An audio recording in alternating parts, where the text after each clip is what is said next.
rebondir sur ça et pouvoir créer d'autres entreprises, étant donné que nous avons besoin de ces ressources. Merci, Madame ou Mademoiselle Meng. Nous n'avons pas un problème d'eau. Le Sénégal a énormément de l'eau. C'est vrai qu'il y a de l'eau salée parfois, mais le sous-sol sénégalais, surtout le maestrichien, en fait, nous pouvons l'exploiter pour couvrir nos besoins en eau, nos besoins en agriculture, nos besoins en industrie et nos besoins, en fait, pour faire de façon complète tout ce que nous voulons en termes d'eau. C'est la raison pour laquelle il y a une politique qui est en train d'être menée. C'est vrai que l'eau potable s'est fait rare à un certain niveau dans certaines régions, comme la région de Diourbel, une partie de Kaolack et autres. Mais l'objectif de ce plan est de prendre l'eau que nous avons en abondance dans le sous-sol, de l'exploiter pour nos besoins en industrie et autres. C'est parce que tout à l'heure, vu que vous avez parlé de la micro-industrie, Ouais. donc la micro-industrie, elle est là. On en parle tous les jours, mais elle tarde vraiment à se développer. Donc, vraiment, on a ces richesses. Nous le savons tous. Et nous les évoquons tous les jours. Tous les jours, on dit que le Sénégal a ça. Le Sénégal a ça. Le Sénégal a de la richesse. Mais ça ne bouge. Voilà, on remarque que... Ça va bouger, ça va bouger. Le fait qu'on est là, c'est parce que... Voilà. C'est parce que... Vous savez, Monsieur Digo, attention à vos promesses. Ouais, Parce mais que sinon, quand on vous recevra ici l'année prochaine ou un autre jour, je ne sais pas comment vous allez réagir face après aux critiques. Je parle toujours sur des bases scientifiques avérées en réalité, en fait. Si le Sénégal ne disposait pas d'eau suffisante pour faire de l'industrie, je ne m'engagerai pas à dire que nous pouvons faire de l'industrie ici. Voilà, vous savez, il y a beaucoup de personnes qui ont tenté à faire de micro-industrie et qui ont échoué. Ces personnes-là n'avaient pas la bonne information, comme quelqu'un qui essayait de faire je donne l'exemple en fait, l'exemple banal, de faire des chaussures et autres. Et cette personne va importer du cuir à l'étranger pour essayer de faire essayer de faire ses chaussures. Autant pour moi, cette personne n'avait pas compris que par d'autres moyens, il pouvait disposer du cuir pas loin de chez lui et de faire carrément ce qu'il voulait. C'était valable aussi pour les boissons, pour beaucoup d'autres choses, parce qu'ils n'avaient pas la bonne information. Nous voulons que les ressources territoriales du Sénégal, que la jeunesse, les femmes, tout le monde soit mobilisé autour de ces ressources. Et qui dit mobiliser les personnes autour de ces ressources, faire de telle sorte que les gens savent les compositions chimiques, physiques et autres de nos ressources, savent qu'est-ce qu'on peut fabriquer avec la mangue. Vous savez, actuellement, il y a énormément de mangues qui pourrissent au Sénégal. Et avec la mangue, non seulement on peut fabriquer du jus de mangue, des produits cosmétiques avec les peaux de mangue, mais avec aussi du beurre sans cholestérol qui est prisé un peu partout dans le monde. En fait, ça, il faut que les gens le comprennent, hein, qui disent qu'en fait, si je dois exploiter la mangue, je ne l'exploite pas tout simplement pour avoir du jus, mais je l'exploite pour tirer les bénéfices liés au jus, c'est vrai, mais faire de telle sorte qu'aussi on tire les bénéfices liés aux produits cosmétiques que l'on peut fabriquer à partir de la mangue, mais aussi en troisième lieu, faire de telle sorte que le beurre de mangue, le beurre qui se trouve dans le mangue, qu'on le récupère, parce que c'est à la fois médicinal, parce que ça permet de lutter contre les maladies liées au cholestérol, mais ça permet aussi, voilà, d'avoir d'autres produits. Un dernier intervenant, s'il vous plaît. Est-ce qu'il y a un dernier intervenant, monsieur? Attendez deux secondes, le temps qu'il vous ramène le micro. Oui, après on conclut.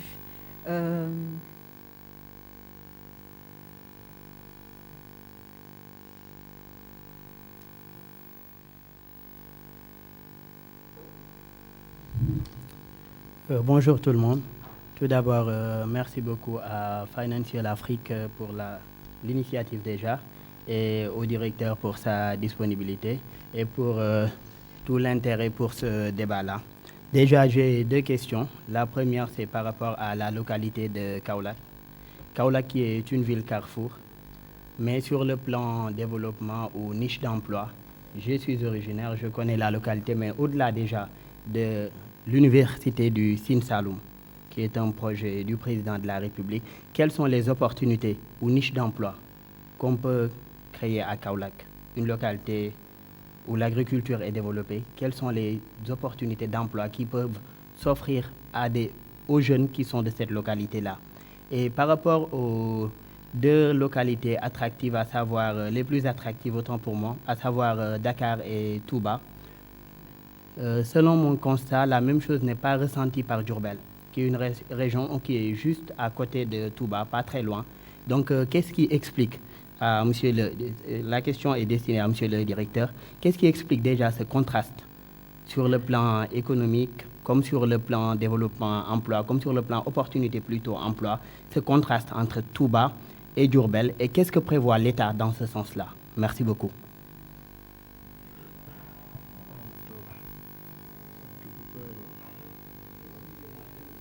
Présenté. Et moi, c'est Daouda Sow, je suis journaliste et rédacteur en chef du site d'information www.terangenews.sn. Merci. Merci, M. Sow.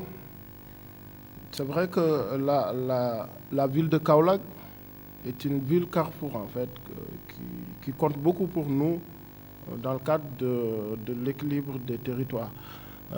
La région de Kaolack aussi n'est pas une région malheureusement attractive. C'est une région répulsive, on peut le dire ainsi, parce qu'elle a un solde migratoire quand même qui est très, très négatif. On avait constaté qu'il y a beaucoup de jeunes qui quittent cette belle région, qui partent, surtout qui viennent vers Dakar. Ça, c'est le fait qu'aussi, nous sommes en train de perdre beaucoup de terre au niveau de Kaolack, lié à la salinisation des sols. Vous savez, malheureusement, le sel est une ressource, comme j'ai l'habitude de le dire, hein, que c'est comme un couteau à double tranchant qui a énormément de vertus, qui fait aussi des dégâts. Si le sel est laissé à l'air libre, peut carrément détruire les sols. C'est ce qui a fait que beaucoup de jeunes ont migré. Beaucoup de territoires ont perdu de population. Mais le sel reste aujourd'hui une ressource très importante pour le développement de la région de Kaolack. Il suffit juste de bien s'organiser, de bien la valoriser pour un excellent développement. Parce que quand vous voyez dans les hypermarchés et les supermarchés, en fait, on nous vend du sel qui vient de la France, d'Espagne. J'ai même acheté à Fatick, un jour je le disais au gouverneur de Fatick, on avait un CRD là-bas, j'étais dans une station d'essence, j'avais demandé s'ils avaient du sel, on m'a sorti un pot de sel qui coûtait 2000 francs, qui venait d'Espagne. C'est la raison pour laquelle je parlais de micro-conditionnement. Les spécialistes du développement durable sont là, ils peuvent m'en témoigner.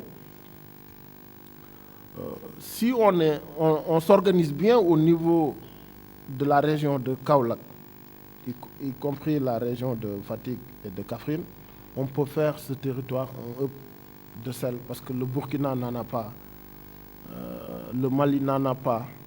Et nous partageons l'IEMOA avec le Mali et le Burkina. Il y a aussi d'autres pays européens parfois qui ont des difficultés liées à la neige et tout ça. Et c'est le sel qui déneige en réalité. Ces pays-là peuvent venir acheter du sel au niveau du Sénégal. Mais il faut que ça soit industrialisé, bien fait. Il faut qu'on mette en place de micro-industries, de micro-conditionnement pour que les gens puissent acheter des boîtes à sel, mais pas de gros sacs à sel à 500 francs. Maintenant, il y a aussi l'arachide. L'arachide, vous le savez, hein, c'est un produit dont on peut fabriquer 36 produits avec l'arachide. Et ces 36 produits-là, on peut bel et bien mettre en place une véritable filière d'arachide, en fait. Je ne veux pas rentrer dans les détails par rapport à la Sonacos et autres. Il y a une troisième ressource aussi qui est capitale, qui est très importante, qui peut aider Kaolack à se développer le plus rapidement possible.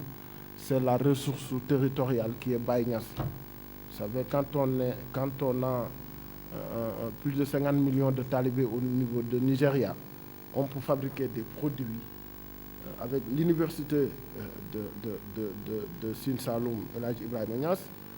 On peut fabriquer énormément de produits liés à son image pour que les Nigérians qui sont ces talibés, quand ils viennent, qui s'identifient à lui, prennent en fait ces produits, viennent par rapport au tourisme, viennent par rapport à beaucoup de choses en réalité en fait.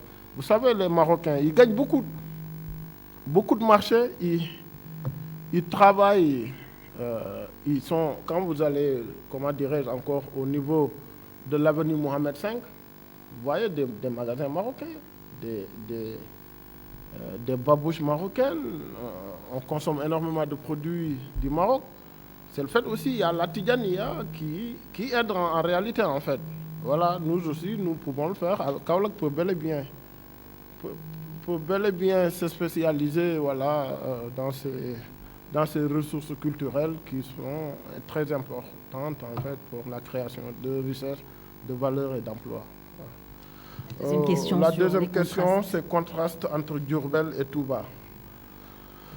Je l'avais dit à l'entame de mon propos que les cités religieuses, ce sont des territoires attractifs qui attirent du fait que il y avait un guide religieux qui était là, qui est une référence. Et tout le monde veut aller vers lui. C'est culturel chez nous. C'est pas culturel. C'est les autres, c'est les Européens ou les Américains.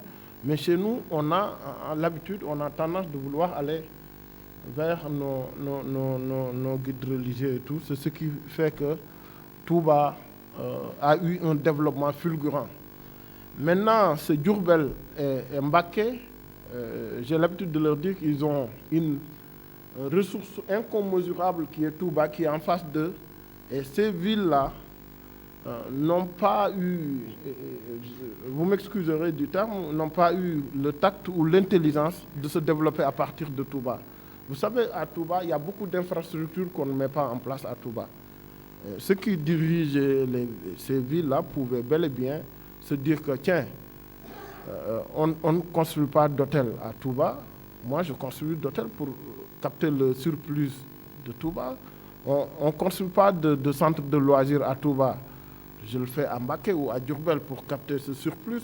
Il y a des écoles qui ne sont pas autorisées à Touba. Je les construis dans mon territoire. C'est pour ça que c'est très important d'avoir un leader qui a une vision, qui sait que si je mets en place ce projet, ça marche. C'est ce que le président a voulu faire avec l'acte 3 de la décentralisation. Quand vous allez des fois dans certaines localités de petites communes, qui ont des maires qui sont des docteurs, qui sont des directeurs de banque, qui sont autres. Il avait compris qu'un territoire, il faut obligatoirement un projet pour que ces territoires-là se développent. Mbacké et Diourbel pouvaient bel et bien anticiper leur développement par rapport à Touba. Tout ce que Touba interdit et que ce n'est pas interdit à Dakar ou autre, on fabrique chez nous pour nous développer. On va finir quand même avec une question supplémentaire. Merci, c'est pas... Non, mais c'est par rapport à ce qu'il disait à l'instant. Est-ce que vous n'avez pas justement un problème de secteur privé? Parce que ce que vous venez de dire pour ce qui ne se fait pas à Touba et qui aurait pu être récupéré par Diourbel, Mbacké, etc., quand même, ce sont des opportunités qui auraient dû être vues et saisies par le secteur privé lui-même. Donc si le secteur privé ne prend pas d'initiative, est-ce que vous n'avez pas de problème avec votre secteur privé? Non, le Sénégal a un secteur privé très faible, je l'ai dit. Le président l'a constaté, il a voulu le renforcer. Il a dit, en fait, j'aménage le territoire pour renforcer le secteur privé. J'invite la diaspora, j'essaye de mettre la diaspora au niveau d'ingestion pour que le secteur privé se développe. Parce qu'en fait, un secteur privé, ça demande de la technologie, ça demande des connaissances, ça demande du savoir-faire et du savoir-être. et aussi de disponibilité financière et tout ça. La diaspora, là, le président veut vraiment compter sur cette diaspora-là pour que le secteur privé sénégalais soit renforcé afin qu'on passe à une véritable industrie de développement au niveau de ce pays. Merci à tous. Merci à vous, Monsieur Mamadou Djigo, directeur de l'ANAT, l'Agence nationale de l'aménagement du territoire du Sénégal. Merci à vous tous d'avoir répondu à l'invitation de Financial Afrique pour ces déjeuners consacrés à l'économie. Et bon, Adama, je vous laisse peut-être la parole, peut-être faire une petite synthèse de ce qu'on a pu quand même retenir. Je pense que M. Djigo, il a beaucoup insisté sur les opportunités dans les territoires, dans les différents territoires du Sénégal. Il a également beaucoup insisté sur l'importance de la formation, de l'énergie et de l'accès à l'eau. Mais on se rend bien compte que jusqu'à présent, en fait, sur ces questions-là, des choses sont en cours, mais que voilà, le summum, le top qu'on devrait atteindre au Sénégal, on ne l'a pas encore atteint. Donc on espère qu'une autre fois, vous allez venir avec des choses beaucoup plus concrètes, en tout cas en termes de création d'emplois. Mais déjà, c'est un pas de géant, en tout cas, qui a été réalisé, puisque le plus important, c'est d'abord une étude, avant maintenant l'application avec des solutions concrètes. On va voir ce que ce rapport va donner maintenant concrètement pour l'amélioration de la vie au Sénégal et l'amélioration également en termes de marché de l'emploi et de recrutement des jeunes. Merci à tous. Je laisse la parole à Adama Wade de Financial Afrique. Très rapidement, merci beaucoup pour votre présence.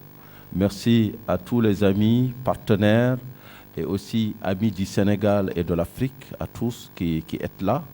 Donc, M. Mamadou Djigo est le directeur général de l'ANAT. Donc, l'ANAT a là travaillé depuis de nombreux mois sur un rapport qui est là, sur l'aménagement du territoire. Pour vous donner l'importance de ce rapport, sachez qu'au Sénégal, on a passé 20 ans entre 1977 et 1997 à faire un rapport d'aménagement du territoire. Donc c'est pour vous dire l'enjeu de l'aménagement du territoire. En général, les économistes, quand ils font des plans de développement, ils oublient souvent le plus important, un aspect qui est très important et qu'ils n'aiment pas du tout, c'est le sol, c'est le territoire. Donc tout développement économique repose sur des ressources, à la fois sur le sol, le sous-sol, mais aussi sur le capital humain, qui est la première et peut-être la seule ressource. Donc ces rendez-vous stratégiques qui ont été organisés par Financial Afrique et West Africa Democracy Radio, ainsi que tous les partenaires dont Vive Afrique, sont en fait une manière pour nous de poser le vrai débat qui porte sur le développement, les enjeux et les déterminants du développement. Nous vous donnons donc rendez-vous très prochainement pour notre petit déjeuner stratégique. En attendant, nous vous invitons à une collation pour sceller cette matinée, à une petite collation, juste, je pense c'est juste à droite, c'est ça, en sortant à droite. Donc j'invite en particulier mes parents sœurs à nous précéder. Merci.